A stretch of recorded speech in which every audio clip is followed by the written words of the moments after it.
Yesterday, a surprise result. David Taggart coming home at 50-1 on Seascape. He's our special guest this morning. David, congratulations. Thanks, Bruce. What a tremendous run you've had. And Keith Hillier and Max Frizzle, great to see both of you. Keith, David's comeback after a dreadful accident at the trials at Moonee Valley has been one of the great stories of this spring carnival. It sure has, Bruce. I think it was mid-January that David had an horrendous fall at Moonee Valley when a horse turned back at a trial. David was slammed into a brick wall, and if we listed David's injuries, we'd be here till next week. David, it surely threatened your career. It did, Keith. I was contemplating my future at the time, and I mean, I got a bit lazy during the 7 months doing rehabilitation and that, but I thought I'll make a comeback, and it's proved well. Don't list them all, but give us the main injuries that you suffered. Well, the main injuries I suffered, Bruce, was a broken jaw, and I split the kneecap in half, and that was the main worry, was the kneecap. I still have treatment on it, and I mean, it's getting there. Bruce, I'd like to... bionic men. I was going to be, wouldn't it be dreadful if Max broke his jaw? He wouldn't be able to talk for a week or two. But Wayne Harris with the cup. Yeah, well, Bruce, I'd put it to you because of your knowledge of all-round sport, but do you know any more hazardous profession than being a jockey? Do you know of any sportsmen that are tougher, that can come back after adversity, than jockeys? Well, I mean, if it went into great depth, there'd be other sports that could probably match, but I think with Taggart and Harris have been perfect examples in the last week of the courage of riders and the adversity they have to go through to reach the top. And David is a tremendous story, as is Wayne Harris, isn't he? Yeah, and as is David Hayes, surely after this week. Bruce, 4 main days of racing. David Hayes captured the plum on 3 occasions. Yeah, 3 Group 1s. He really has had a terrific week. Let's look at the Nissan and tell us about this win of Seascape. I guess there were a couple of... unfortunately, poor Play or Pay broke down and has been destroyed. Monsieur leading, Seascape coming with a run. Arborea did get absolutely flattened at the 300, and Estate Taj never really got out, did he? Right on both occasions. Arborea almost fell. Damien Oliver after the race apologised. He said, I slaughtered Estate Taj, but don't think it was his fault, really. Keith, I guess the key Whose here... fault was it, Keith? Well, he just couldn't get a crack at them. Well, he's blaming himself. The owner wouldn't accept Damien's apology. Well, we should have a look here too. The owner blaming Damien? Max, do you mind me interrupting for a moment? There was a protest here, Seascape running in on idea, and the eloquent Alf Matthews, who'll be along a little later, got into there with David Taggart, and you kept this protest, David. You must be the only bloke that's ever beaten Alfie in the steward's room. Yeah, he sounds like Goldbelly, doesn't he? But tell us about it. You did drift in. I drifted in. I gave him a bump at the 300. I just shaved him, and his horse got away. But right on the line, I shaved him again. It was 1 stride prior to the post, and the race was already over at that stage. And I mean, I'm in the steward's room. I didn't want to say much because the more you say, the more you get yourself into trouble. and Alfie's That's going. true in all fields. Hey, Rodney Griffiths knows all about that on television, doesn't he? And Alfie was going on a bit, and I was thinking, oh, come on, Alf, let's just watch the steward's film and get it over with. Well, how long did the protest last? 5 minutes. No, Alfie did say a lot. But certainly the steward's film didn't support Alfie at all. He was very verbose about it. He made a lot of points, but when it went up on the board, it just wasn't there. The interference wasn't Elf's day in the last race, which we won't see on film. Shulman Defer, a pigeon hit Elf in the face, landed in his lap, and he's riding the favourite, having to shoo the pigeon off his lap. How'd you get the ride for David Hayes? That's an unusual riding engagement, to be honest. Well, Gary Fantasy rang up the boss Monday for Seascape, and the boss got straight on to me, and we looked through the fields of the Nissan, and there was no regular horse that I ride, and we rang him back and accepted the ride, and it paid dividends. It was great. Good on you. Max, sorry for interrupting you. Let us know about that in the commercial break, because I'm sure it was interesting what you were going to say. No, I'm just interested to know why Keith Hillier is making so many excuses for Damien Oliver, and yet all he wanted to do was bag poor Jackie J last week, who rode a damn side better. Max, I'm going to interrupt again. I want to take that up with you too, but not in this race. Let's have a look at the Queen Elizabeth, Bullwinkle, because I want to have a go at you about something in a minute. Keith, so get nervous. Bullwinkle, what do you make of this, Keith? Can't speak, the nerves have got to me. This is a very good win. Trainer Mick Kent had to make a decision on whether to run Bullwinkle in the Melbourne Cup or save him for this. He'd never had a runner in the Melbourne Cup, so it was a tough decision. Paid dividends too. Bullwinkle, a stay of the future, surely. It was only his 14th start yesterday. It was a real staying effort, wasn't it? I mean, everyone had a chance to beat him in the straight. I guess Dark Czar was a bit disappointing. An Irish Rort I really like, Max, like you before the go. He probably needed a bit more smother. Nah, Irish Rort was a little bit disappointing. I think they're all disappointing. I think they're definitely second-grade stayers. I think they went to the line about as quick as you'd kick a hat. Yeah, well, listen, Keith. Brian Martin, who I respect as a race caller, listening to him on the tranny yesterday, Doremus, Damien Oliver. He was 3 wide because he wanted better going. Now, he's 3 wide on Doremus all the way, like poor old Mick Kinane, who everyone's been bagging. Don't tell me you're Mick Kinane, man. Don't tell me you're Mick Kinane, man. Really, let's have it. One of the best riders in the world, without any question. And he put in one of the worst in the world on Tuesday. OK, well, Dermot, not a good trainer. Let's go to this race. Doremus, he hits the front too soon. He's covered a heap of ground. He wins the race and everyone reckons he's a genius. Well, it's not the ride of a genius at all. But I tell you what... Had it got beaten, you'd say it was a very poor ride, wouldn't you? It's yeah, it wasn't a good ride at all. But it's a super horse, Doremus. A super horse? It's a very good horse. No, I won't tell you a secret. I don't want you to know that Lee Friedman thinks it's the best horse in the stable. So I won't tell you. Look at the better facts than Paris here? Lane and Mahogany. Can we look at the facts here now? Potential, Put that on tape for next year. potential, Bruce, potential. That beats Cedo Bridge. 2 starts back, Cedo Bridge was beaten in a Group 6 at Geelong. On the face value, you could only say Doremus is an up-and-coming horse, but Doremus has got something special, and I do think he's a horse of... You're right, Max. To be honest with you, I agree with you completely. I love the horse. Yeah? Yeah, Not another one. Gee, he's going to have to be good to carry you. What do you think, David? Doremus, he's a very smart horse, very talented horse. I think it was Lee Friedman's best hope in the Melbourne Cup, but he sort of never had the right preparation for it. Wouldn't have that been exciting? We might have seen a horse in the Melbourne Cup this year with 6 starts under his belt. And look, Lee talks to me every now and then too, Keith, and he's whispered a couple of things to me about the horse too. Gee, he's hard to get a chat. What did he say? He didn't say he's the best horse in the stable, but he's potentially it's a secret what he told me. Right. Northwood Plume, she was impressive. This was a great ride by Oliver. It was too. Yeah, she was. She did have the form too, with hindsight, through the Derby winner Blevick.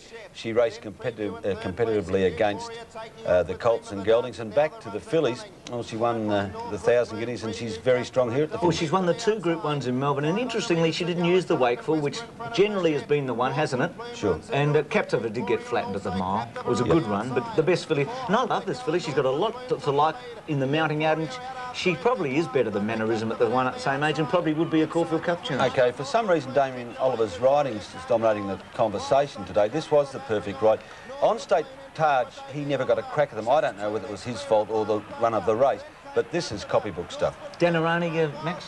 Oh, Danarani's trained off a shade, struck a bit of trouble in the Oaks, and will do better. Will be a worthy rival, I feel, for Northwood Plume in the autumn. But just back to Damien Oliver. That's why Damien Oliver is the best jockey in Australia, Northwood Plume. He didn't ride the other horse, State Taj. Well, that's life. That's racing. That's even great riders can have an off ride, and certainly I think State Taj was probably Damien's. A bit like Michael Kinane, just one off ride every now and then. But we can always be a victim of circumstance too, Bruce. Yeah, good on you, David. Yeah, no, Well said. absolutely. I mean, I've been a bit disappointed with it. What Kinane... We'll talk about this more in the Melbourne Cup, but what Kinane has had to put up with, because this is one of the great riders of the world, and everyone has wanted to bag him. No, but aren't we entitled to say, Bruce, that he's ridden a bad race? Why, because he is regarded as the great rider in the world, is he entitled to some sort of diplomatic immunity? But just because he's ridden one bad race doesn't mean he can't ride. And I would rather Kinane on never Vintage that Crop... inference. Never that inference. No. Oh, no, Keith, there has been that inference that our jockeys are superior and why those jockeys shouldn't ride in Melbourne. Look, let's go to the Linlithgow. Why didn't the VRC decide to put the stalls on the outside for the Linlithgow? Look at Scalacci and Curtries, and yesterday we've seen it, and all through the carnival, David, the outside has been so superior. Why not just put the stalls on the outside fence, and if you draw one, you go alongside the outside? It's a tough statement you've made. Well, it would have made it much simpler. It's much easier, yes, but, I mean, say if there was a field of 24, I mean, you've drawn 6, you don't go to the outside, do you? It happened yesterday, fair enough. I mean, but after 4 days of racing, who wouldn't go to the outside? Well, it was the same on Saturday when Hariba... That was Sequale, by the way, beating Hariba. There's the same on Saturday. Hariba was just a super horse to win on the Saturday. You'd have to get general agreement, though, wouldn't you, for the whole field to what a transfer? Well, in a small field like the Linlithgow, only 7 or 8 started. I said this before the go. I remember I rang you and Max about this. I was quite interested in why they wouldn't put the barrier stalls on the outside fence for the Linlithgow and tell everyone on Tuesday afternoon going into Thursday. Well, the club really has not officially conceded that the outside is faster. You are joking. Well, it hasn't. David, what was the difference between the outside and the inside in lengths? Sometimes you mishear, Bruce. I said the club hasn't conceded. You know it was faster. Even Max knows it was faster. Do you know it was faster? Of course I do. David, how much faster? There was probably 4 or 5 lengths in it, especially getting onto the course proper. On the inside, that's where it was 4 days of racing. It's where it sort of got a bit chopped up. Whereas the outside, there was probably only half a dozen races on it. There's the voice of reason. Yeah, no, it's good. That's why we get people in like that, Max. David, well done, David. Terrific carnival. Thank you, Bruce. Keep kicking those winners home. 21st next Thursday too. Oh, is it? Congratulations, yeah. End of an apprenticeship. Oh, that's terrific. Yeah, congratulations, David. Thank you. Thanks, boys. Max and Keith, come back for the Melbourne Cup with David Hayes, Alf Matthews and Wayne Harris. Kate, after this break.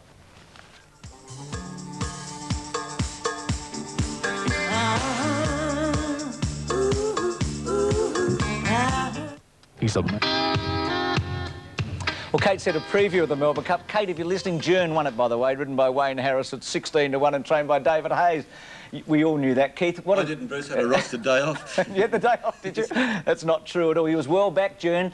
And David Hayes and Wayne Harris and Alf Matthews are our special guests for different reasons. David and Wayne because they won the Cup, and Alf because of an article particularly that he wrote, which was most interesting during the week. Welcome to all of you. And we're just chatting a moment ago. I think it is the one race in Australian racing that does change your life. David, you were quoted during the week. When people don't know much about racing, they come up and say, how many Melbourne Cups have you won? And really, if you haven't won one, you haven't quite done it. And for you, Wayne, you won a golden slipper as a young man, but I'm sure that it wasn't quite the same reaction to having won this Melbourne Cup. No, I think, you know, the world, it's a worldwide race now, you know. It used to be just Australia stopped for the Melbourne Cup, but now we have the international horses running. There's a national flavour there, so like the world's starting to stop for the Melbourne Cup. Everyone knows the Melbourne Cup winners. Wayne, 2 or 3 days before the race, you were even contemplating going back to Sydney because there was little prospect of a ride. After the race, have you counted, or could you count how many congratulatory phone calls, faxes you've received? I couldn't count them. The fax machine ran out of paper. The phone just has not stopped. It's really good. People that you know, there was no need for them to call me, but they called me, and it was a very popular win, and it's good to know that you've got good friends out there that think that much of you. And David, from your point of view, you've only been training for 4 seasons, but do you feel like the monkey's off your back really quickly? Dad had to wait nearly 30 years before he won his first Melbourne Cup. That was the point Dad said. He said, I had to wait 30 years. It was my hoodoo race. He said, I had great horses break down, die in it, Tulsify died, and he said, one thing Dad did say to me, well, you've done that now and it's behind you, and get on with the next ones, but it'll be a lot easier. I think to Keith and Max, particularly as journalists, Lee Freedman and David Hayes are doing so much for Australian racing. It's the great rivalry, and now they're on an even keel. I thought Lee had a little edge because he'd won 2 Melbourne Cups, and suddenly, I mean, you probably disagree here, Dave, suddenly they're back to square one, and they're head and head. Yeah, I remember, just back to David's comment about his dad, CS, when the years started to widen without a Melbourne Cup success, he was saying, I've won derbies and Cox Plates, and they're the classics, but when he won his first Melbourne Cup, he said, that's the best race in the land. But you're right about the young lions. I regard it as a privilege to have had worked in the era of Tommy Smith, of Bart Cummings, and of course Colin Hayes. But by gee, this other pair are good too. They're going to be right up there with them. And they're going to be around for a few years. They're only young fellows. Let's go to the race. Jern, magnificent ride, Wayne. And Alfie, you on Grass Valley because you were able to chat with Wayne throughout the race. Well, Wayne, take us through it a bit. And you said you missed the start, and in a way it was a blessing in disguise for you. Yeah, we didn't really chat. Alf sort of had a few choice words to say to me. Well, tell us about that, Alf. Oh, Bruce, look, from about the 1,300 metre mark onwards, I just expressed myself to Wayne, could I please have just a little more galloping room? You were on Grass Valley, had a great run, Grass Valley. Now, the key to Jern, David and Wayne, was going to be whether or not he would settle down early. Yeah, you know, the worry was the 2 mile and whether he would settle, but it looked like that he could have been over-racing a bit, but I think the horses in front of me were sort of kept coming back on me. I had to keep sort of dragging him back off them, but really he settled quite well. There's the top weight and favourite in the yellow, midfield and out wide already. Vintage crop, yeah. We'll talk about Michael Kinane's ride a little later. We'll show you part of the Stewart's film. David, Jern, now, the situation with him, you changed some gear from the McKinnon Stakes. If a horse has never run beyond a mile and a half, 2,400, I guess you don't know whether he's going to stay or not either. You know, we're all guessing a little bit into the race, and as Wayne said, the key to the horse was to get him to settle. We put blinkers on and pacifiers after the Cox Plate because we felt that the horse didn't have a dip. Then he fired up a little bit too much. I felt he over-raced for a Melbourne Cup prospect, and so I took the blinkers off, left the pacifiers on the horse, and they did the trick. It made him very genuine, and he was quite brilliant actually the way he accelerated. You thought the horse got, I guess horny would be the word in the Cox Plate. His 5 legs, I think, was the description. 5 legs, he did, saddling him up. I thought he'd sprained his ankle, but he got very excited Cox Plate Day. He likes greys, I suppose he's the equivalent of blondes in our sort of thoughts. But he got very amorous, and I think it might have been one of the contributing factors that went against him. Well, this is where, Alfie, you're starting to abuse Wayne at this stage. Wayne, Jern, Gossips goes through on the fence, and you go with Gossips on Jern here, don't you?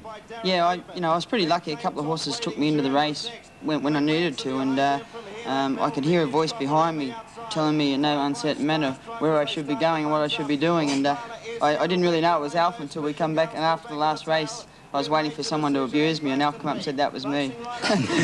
And of course one of the keys to the race was just before the turn and on the turn, because Jern went from probably 10th position with a wall of horses. He got a wonderful run through, and the horse was brave enough to take the run, and I thought his acceleration at the furlong and a half was really exciting. Oh, it was terrific, really. Like, there's a few horses there that looked like they're going to start dropping back, and I think a few of the jockeys sort of panicked a bit and tried to get around them, and I was pretty lucky that I weaved my way through them, and it's history This is now. where the horse showed his guts and determination. Wider on the track, you've got Paris Lane and Vintage Crop having their bumping duel. That distracted many. Both were favoured runners, and in that time, Jern slipped through and put the cup in the bag. David, your feelings here? You got 4 runners.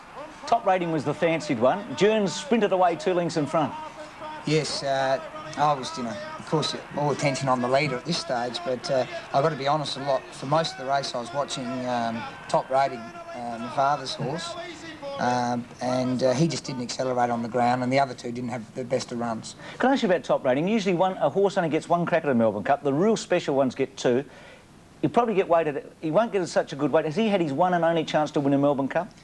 If he stays on his legs, these Nassapors get better with age. He'll be 7, he'll probably have 56 kilos. Yeah, we'll have to be pretty good, won't he? Dave, can I ask you something? Are you aware that a punting supporter of your stable won $500,000 one out on Jern in the Melbourne Cup? No, I was not aware. But that's great news, and I hope he makes himself known to me. David, congratulations on a fine training performance. You've let us know how you've overcome all these disabilities that Jern had, including something that Keith Hillier obviously suffers from considerably. But the ride would have to be one of the great Melbourne Cup rides. Yeah, I said that after the race. The only one that I can think of that may have been comparable was Mick Dittman on Gurner's Lane, getting up and beating Kingston Town that day. And Mick got rubbed out for that one. Wayne didn't get rubbed out for this one. He showed a bit more style, Wayne, didn't he? The steward squared up yesterday. They got me for 3 weeks yesterday. Look, poor Rodney Griffiths has had a wonderful spring. We asked him, we have to play this, we asked him last Sunday, he's ridden Jern to success in big races, whether or not Jern could win the Melbourne Cup. Do you think Jern could win a Melbourne Cup? No. No? No. won't stay 2 more. That's why you're not riding him? That's correct, yeah. Okay, good.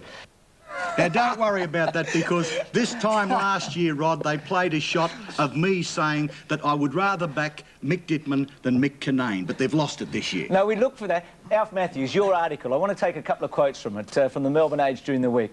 Willie Carson, in this article that Alf wrote, says, and another thing, Alf, your race callers keep saying so-and-so's 3 wide, so-and-so's 4 wide. No wonder the punters want to rip the stand down. We're talking about Alf's criticism of Michael Kinane's ride on Vintage Crop. We look at what Alf said at the end of his article. I still remain puzzled at Kinane's ride and his tactics. One thing I'm certain of is that international horses may well be superior in some areas. Their riders certainly are not. I think you said that if you'd ridden a similar race, you'd be at Port Lincoln next year.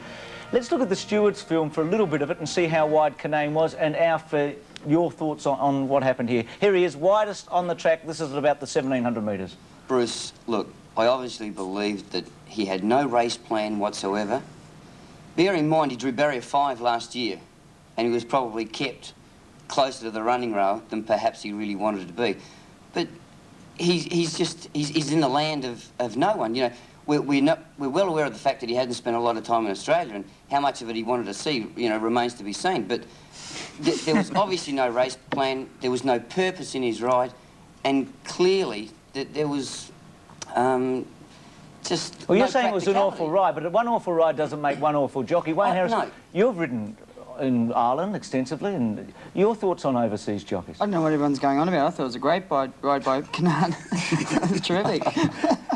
Keith, you've been inundated with calls this week. Well, I thought Mick Kinane, who was an outstanding and world-recognised jockey, rode the wrong race for our tracks, that you can't win a Melbourne Cup over 3,200 metres by taking your horse over a 3,400-metre trip. It's a difficult area, Alf, when you're a jockey criticising other jockeys. I mean, is there I thought there might have been an unwritten law between hoops. Well, look, I took on a commitment with the Age, you know, to write certain articles, and I got a responsibility to them.